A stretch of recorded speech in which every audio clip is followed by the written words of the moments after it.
అందరికీ నమస్కారం. ప్రభుత్వ, ప్రైవేట్ రంగ ఉద్యోగులు, కార్మికులు, పెన్షనర్లు, కాంట్రాక్ట్ అవుట్‌సోర్సింగ్ ఈ విధంగా వివిధ రకాలుగా పనిచేస్తున్నటువంటి ఉద్యోగులకు సంబంధించిన ప్రతి అప్డేట్, ప్రతి సమస్య పట్ల అవగాహన కోసం, ప్రతి సమస్య పట్ల సపోర్టివ్‌గా మన ఛానెల్‌లో వీడియోస్ వస్తుంటాయి. తప్పకుండా సబ్స్క్రైబ్ చేసుకుంటూ ఉండండి. ఇక వీడియోస్ మాత్రం లైక్ చేయండి. ఈ వీడియోకైతే ఎక్కువ లైక్‌లు ఎక్స్‌పెక్ట్ చేస్తున్నాను. ఇటు కేంద్ర, రాష్ట్ర ప్రభుత్వాలు ఉద్యోగుల, పెన్షనర్ల, కార్మికుల, కాంట్రాక్ట్ అవుట్‌సోర్సింగ్ సంబంధించినటువంటి వారి సంక్షేమాన్నయితే అసలు పట్టించుకోవడం లేదని చెప్పుకోవచ్చు.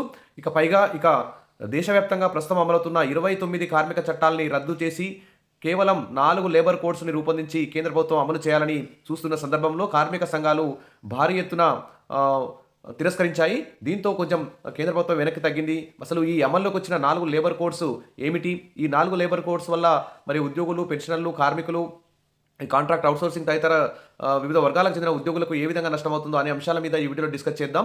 ఇక కార్మిక సంఘాలైతే ఈ 4 లేబర్ కోడ్స్‌నైతే తీవ్రంగా విమర్శిస్తున్నాయి. ఇక్కడ చూస్తే కార్మిక సంఘాలు ప్రతిపక్షాల అభ్యంతరాలు బేఖాతర్, ఏకపక్ష నిర్ణయం తగదు, ఇది కార్పొరేట్ల కోసమే అంటూ కేంద్ర కార్మిక సంఘాల సంయుక్త వేదిక అయితే ఇక్కడ ప్రకటించింది.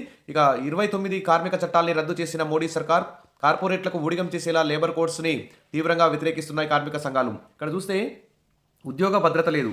పారిశ్రామిక సంబంధాల కోడ్‌లో 300 మంది వరకు కార్మికులు ఉన్న సంస్థల్లో వారి తొలగింపులపై ఎలాంటి నియంత్రణలు లేవు. ఫలితంగా శాశ్వత ఉద్యోగాల కంటే కాంట్రాక్ట్ విధానం మరింత పెరిగే అవకాశం ఉంది. వయసు పైబడిన ఉద్యోగులను ఎలాంటి నోటీసులు లేకుండా తొలగించే అధికారం కూడా యాజమాన్యాలకు ఉండే విధంగా ఇలాంటి కార్మిక చట్టాలను తీసుకురావడం మాత్రం అన్యాయం అని చెప్పేసి ఇక్కడ కోరుతున్నారు. మరి ఇక చూస్తే 29 కార్మిక చట్టాలను రద్దు చేసి వాటి స్థానంలో 4 లేబర్ కోడ్లను అమల్లోకి తెస్తూ కేంద్ర ప్రభుత్వం ఉత్తర్వులు అయితే జారీ చేసింది. మరి ఈ కోడ్లు చూస్తే ఏంటి అంటే వేతనాల కోడ్ 2019, ఇంకో కోడ్ ఏంటంటే పారిశ్రామిక సంబంధాల కోడ్ 2020, సామాజిక భద్రతా కోడ్ 2020, వృత్తిపరమైన భద్రత, ఆరోగ్యం, పని పరిస్థితుల కోడ్ 2020 అని ఈ 4 లేబర్ కోడ్లను అయితే తీసుకొచ్చింది. ఇక 2020 పార్లమెంటు ఆమోదించిన కార్మిక చట్టాలకు చెందిన 4 లేబర్ కోడ్లను అమల్లోకి తీసుకొచ్చాం. స్వాతంత్రానంతరం చేపట్టిన సమగ్ర కార్మిక ప్రగతిశీల కార్మిక సంస్కరణలో ఇది ఒకటి అంటూ ప్రభుత్వం ప్రకటించింది. ఇక ఈ కోడ్ల లక్ష్యం ఏంటంటే 2047 నాటికి భారతదేశాన్ని సంపన్న దేశంగా ఆవిష్కరింపజేయడమేనని కేంద్ర ప్రభుత్వం స్పష్టం చేసింది. కానీ కార్మిక రంగ నిపుణులు, ప్రతిపక్ష పార్టీలు, పౌర సమాజం, ప్రజా సంఘాలు తీవ్రంగా ఈ 4 లేబర్ కోడ్లను అయితే వ్యతిరేకించాయి. ఈ కోడ్లు అమల్లోకి వస్తే కార్మికులు సమ్మె హక్కుతో పాటు అనేక ప్రయోజనాలను కోల్పోతారని ఆందోళన వ్యక్తం చేశారు. కార్పొరేట్ల కోసమే ఈ 4 లేబర్ కోడ్లను తీసుకొచ్చారని, కార్పొరేట్ సంస్థలకు చౌకగా శ్రమశక్తిని అందించడం ఫలితంగా వారు మరిన్ని ఆర్థిక లాభాలను ఆర్జించే విధంగానే కేంద్ర ప్రభుత్వం ఈ 4 లేబర్ కోడ్లను అమల్లోకి తెచ్చిందని ఇక్కడ విమర్శలు అయితే వస్తున్నాయి. ఈ కోడ్ల అమలు వల్ల మరి కార్మికుల పని గంటలు పెరుగుతాయి. అసంఘటిత రంగ కార్మికులకు చట్ట పరిధిలో లభించే హక్కులు హరించబడతాయి. అలాగే లేబర్ కోడ్లలో వేతనాలు అనే పదానికి కొత్త నిర్వచనం ఇచ్చారు. బోనస్, ఇంటి అద్దె అలవెన్స్, రవాణా భత్యం, కమిషన్ మొదలైన ప్రయోజనాలను వేతనాల నిర్వచనం నుంచి మినహాయించారు. దానితో పాటు మొత్తం వేతనంలో ఈ మినహాయింపులు 50% దాటరాదని షరతులు విధించారు. ఇక గ్రాట్యుటీ, రిటైర్మెంట్ పరిహారాన్ని కూడా దీనిలో చేర్చలేదు. ఇక చూస్తే గ్రాట్యుటీ కూడా గోల్మాల్ అవుతుంది. ఇప్పటికే కనీస వేతనాలు లేవు, శ్రమ దోపిడీ జరుగుతుంది అంటూ కార్మిక సంఘాలు గగ్గోలు పెడుతున్న తరుణంలో మరి పుండు మీద కారం చల్లినట్టు ఈ విధంగా ఈ 4 లేబర్ కోడ్లను తీసుకురావడం అయితే కార్మిక సంఘాలు వ్యతిరేకిస్తున్నాయి. ఇక చూస్తే ఈ లేబర్ కోడ్ల వల్ల గ్రాట్యుటీ గోల్మాల్.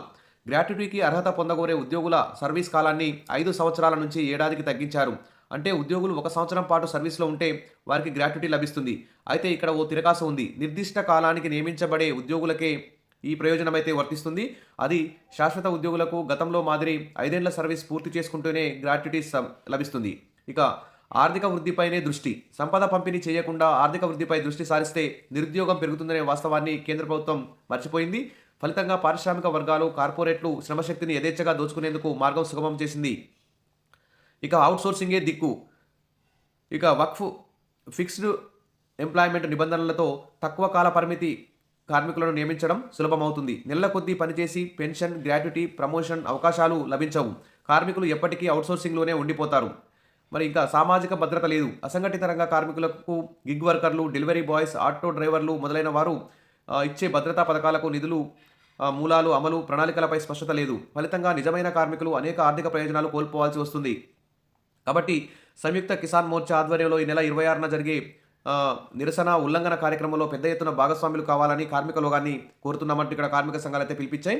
ఇక సోమవారం నుంచి సమావేశాలు, స్ట్రీట్ కార్నర్ సమావేశాలు, బస్తీ సమావేశాలను యుద్ధ ప్రాతిపదికన నిర్వహించాలని, లేబర్ కోడ్లను ఉపసంహరించుకునేందుకు వరకు దేశంలోని కార్మికులు గట్టి పోరాటం చేయాలని చెప్పేసి ఇక్కడ కార్మిక సంఘాలు అయితే పిలిపిస్తున్నాయి. ఈ ప్రకటనపై INTUC, AITUC, HMS, CITU, AITUC, TUCC, SEWSC, AICCTU, LPF, UTUC నేతలు సంతకాలైతే పెట్టారు.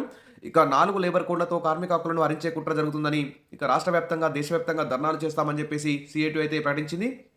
ఇక తనిఖీలు కూడా లేవు. కార్మికుల సంఖ్య 10 మంది కంటే తక్కువ ఉన్న యూనిట్లను తనిఖీల నుంచి మినహాయించారు. దీనివల్ల పని ప్రదేశాల్లో భద్రత, ఆరోగ్యం, పని పరిస్థితులు మరింత హీనస్థాయికి చేరే ప్రమాదం ఉంది.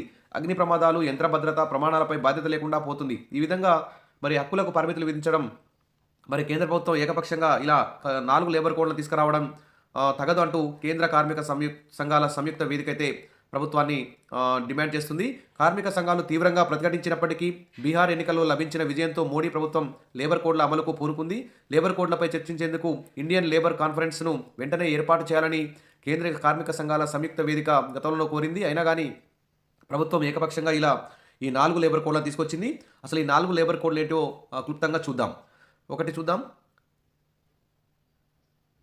ఇక్కడ చూస్తే 2019-20 పార్లమెంట్లో ఆమోదించిన 4 లేబర్ కోడ్లను తక్షణమే అమల్లోకి తీసుకురావాలని కేంద్ర ప్రభుత్వం భావిస్తోంది.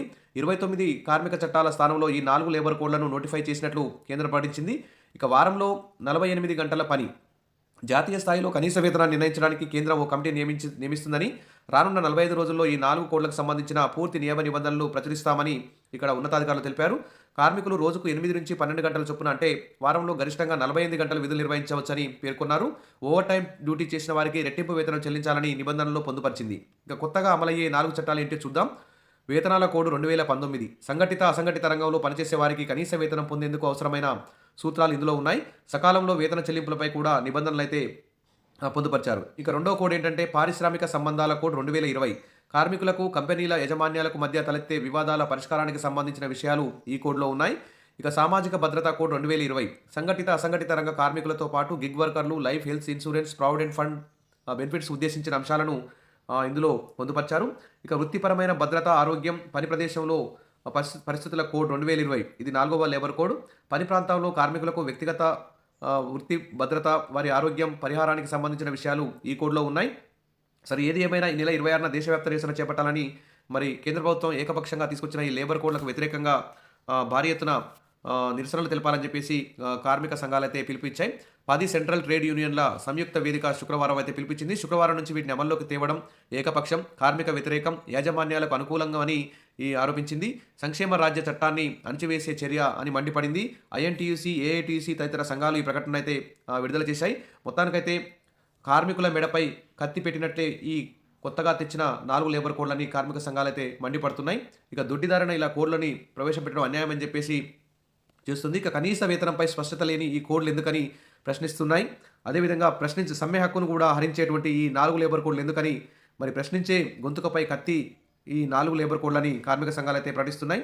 తర్వాత కొత్తగా తీసుకొచ్చిన లేబర్ కోడ్లలో డొమెస్టిక్ వర్కర్లు, హోమ్ బేస్డ్ వర్కర్లు, వ్యవసాయ ఆధారిత కూలీల గురించి ప్రస్తావించలేదని కార్మిక నేతలు దుమ్మెత్తిపోస్తున్నారు. ప్రమాదకర పరిస్థితుల్లో పనిచేసే నిర్మాణ రంగం, మైనింగ్, బ్లాస్టింగ్ రంగాల్లో కార్మికులు కూడా విస్మరించారని చెప్పి మండిపడుతున్నారు. పని ప్రాంతాల కారణంగా తలెత్తే ఆరోగ్య సమస్యలపై కూడా ఈ కోడ్లలో స్పష్టమైన విధి విధానాలు పొందుపరచలేదని ధ్వజమెత్తుతున్నారు.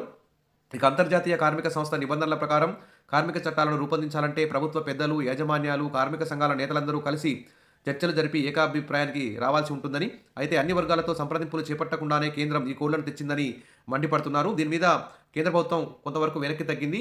మరి రాబోయే రోజుల్లో ఏం జరుగుతుందో చూద్దాం. మొత్తానికైతే ఈ 4 లేబర్ కోడ్లను అమలును అయితే కొంతవరకు ఆపినట్టే కనిపిస్తోంది. మొత్తానికైతే ఈ కార్మిక సంఘాలు ఐక్యంగా పోరాటాలకు సిద్ధం కావడంతో కేంద్ర ప్రభుత్వం కొంచెం వెనక్కి తగ్గింది. ఒకసారి ఖచ్చితంగా కార్మిక సంఘాలతో మరి ప్రధానమంత్రి స్థాయిలో కార్మిక శాఖ మంత్రిత్వ శాఖ ఆధ్వర్యంలో ఖచ్చితంగా ఒక కీలక 2-3 సమావేశాలు జరిపి చర్చలు జరిపి మరి ఇటు కంపెనీలకు, యజమాన్యాలకు, ఇటు కార్మికులకు, ఉద్యోగులకు అనుకూలమైనటువంటి లేబర్ కోడ్లు తీసుకొచ్చే విధంగా ప్రభుత్వం చర్యలు తీసుకోవాలి. మొత్తానికైతే కేంద్ర ప్రభుత్వం కొంతవరకు ఈ 4 లేబర్ కోడ్లపై వెనక్కి తగ్గినట్లే కనిపిస్తోంది. కార్మిక సంఘాలు మాత్రం చాలా స్పీడప్గా ఉన్నాయి తమ ఉద్యమాన్ని కొనసాగించడానికి. దీనికి అందరూ కూడా సపోర్ట్ ఇవ్వాలని చెప్పేసి కార్మిక సంఘాలు కోరుతున్నాయి. Wish all the best. Video నచ్చితే లైక్ చేయండి, సబ్స్క్రైబ్ చేసుకోండి. మీ కార్మిక సంఘాలు, ఉద్యోగులు, పెన్షనర్లు, కాంట్రాక్ట్ అవుట్సోర్సింగ్ అందరికీ కూడా వీడియో షేర్ చేయండి. Thank you.